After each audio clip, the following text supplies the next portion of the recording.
just out of curiosity, and guys, mind you, I know I talk fast. I'm a little heated today. Does anybody know who John Pelletier is? I do, but you do. Yes. Wait, you definitely do. But that's You because do. I'm weird. Amy, Kelly, You're really the guy know? who visits the Pentagon. Yeah. I Golden Plaza. lived Kelly, in Maui there's a for chat- 4 there's a years. chat right now saying, do they know who this guy is? Just I'm gonna randomly. ask you. Yeah. So, in case you guys don't know, this guy is the current police chief of Maui. Amy, I love that you know because I actually one of I us lived does- in Maui for 4 years. Oh, yeah. guess what? Was he there? He was. I think he was the chief then. Oh, okay. I'm just very impressed that you actually know the fire chief of your city. I have. Yeah, so the title barely scratches the surface of who he is or where he's been. So guys, I'm gonna take you guys on a quick rabbit hole journey. You guys are gonna trip out. So somehow he's been the center of three. Look, by the way, my hands did that. It's like a 4-year-old.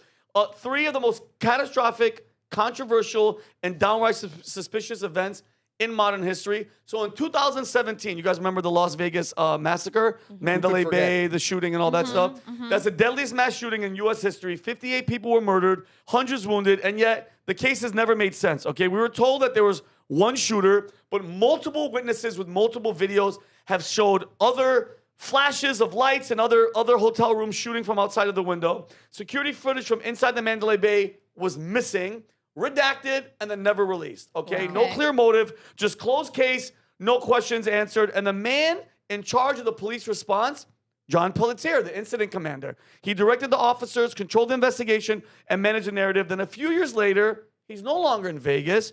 And guess what? All of a sudden, he's the police chief in Maui. Kind of.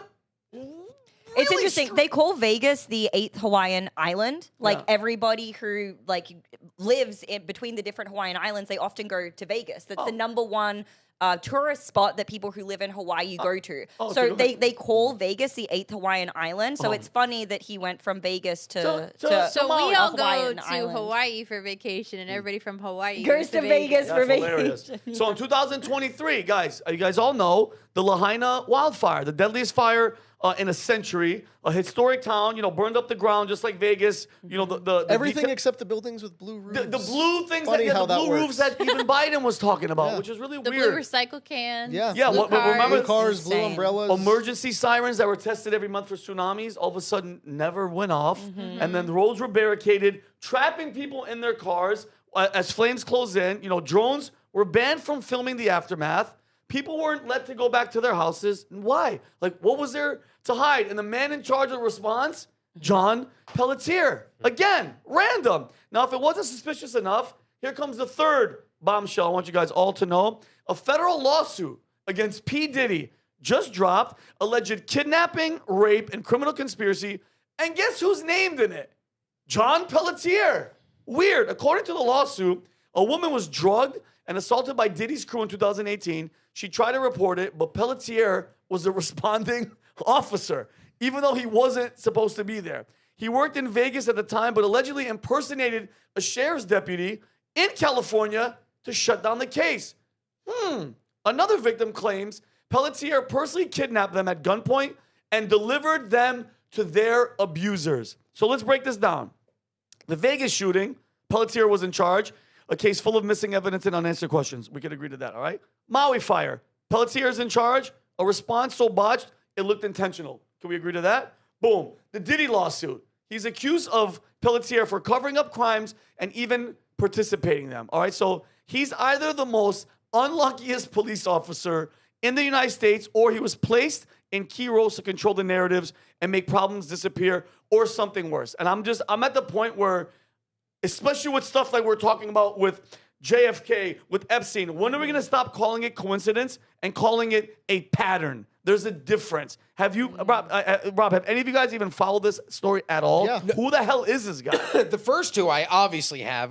The Route 91 Harvest Music Festival. It's always been weird because it is, like you stated, the deadliest mass shooting in United States history, and yet no one seems to ever talk about it.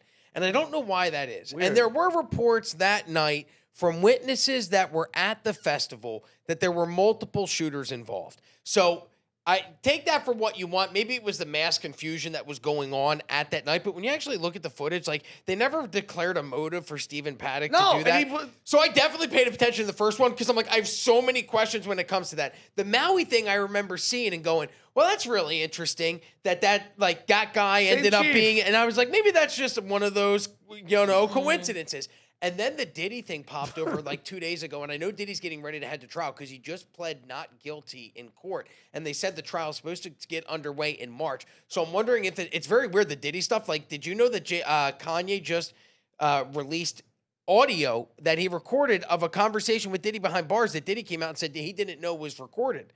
And in it, Kanye's talking about everything's evil. It's evil. It's evil. It's really weird. You should listen to that phone call. Okay. We could post the link in the description if I can find it or in the chat or whatever. Yeah. But I paid attention to the first two. I saw that this guy was involved in that, but for these civil litigation suits, it always is you don't have to be proven beyond a reasonable doubt of guilt. Like, look at what happened with OJ.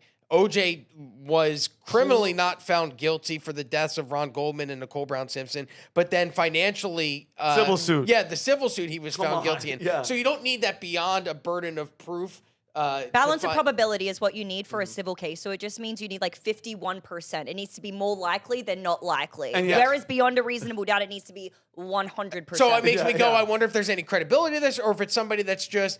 I mean, but then, okay, you make up this lawsuit to try and get money out of Diddy because all these other people are also suing him. You're going to go to the lengths to grab this guy and involve him? Pelletier. That's so weird as well. How So random. This guy's got like deep state hatchet man written all over for him. sure. Like, just gets dropped in because when you look at the setup of the Las Vegas shooting, again, as we've said before, no answers on the second deadliest mass casualty event in U.S. history right after 9/11. Yeah.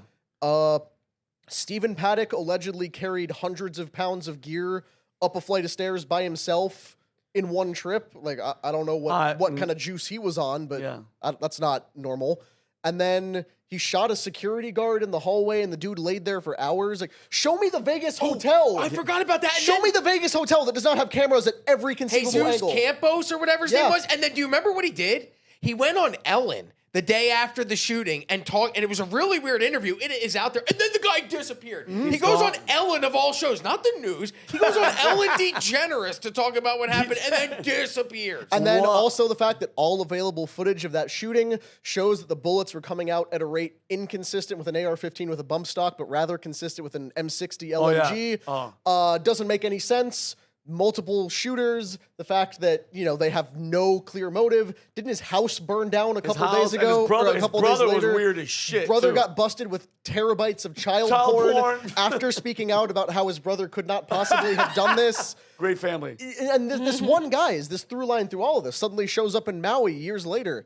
And is again the guy responsible for that. Just the odds of that. Yeah. It's so odds. ugly. When you just list the first and the guy's involved in that, and then you go to the second and now the third. And I hate being the guy who has to see conspiracy and everything. Like, sometimes it would be nice to just take the facts at face value, but when they hit you with this, they're like, no motive, case closed. No. And you struggle to even see it as a cover up because what did they do with it? Why did they do it? Oh, just to make some legislation against bump stocks that got overturned. That's what they did. And that was the only thing that came out of it. And guess what? So what was the point? Anything for them to get rid of our guns, bro? Yes. You think 58 people dying is anything on their radar? They don't give a shit. So if you like this clip, click right here. And if you want to see more like it, click right here. Stay angry, Patriots.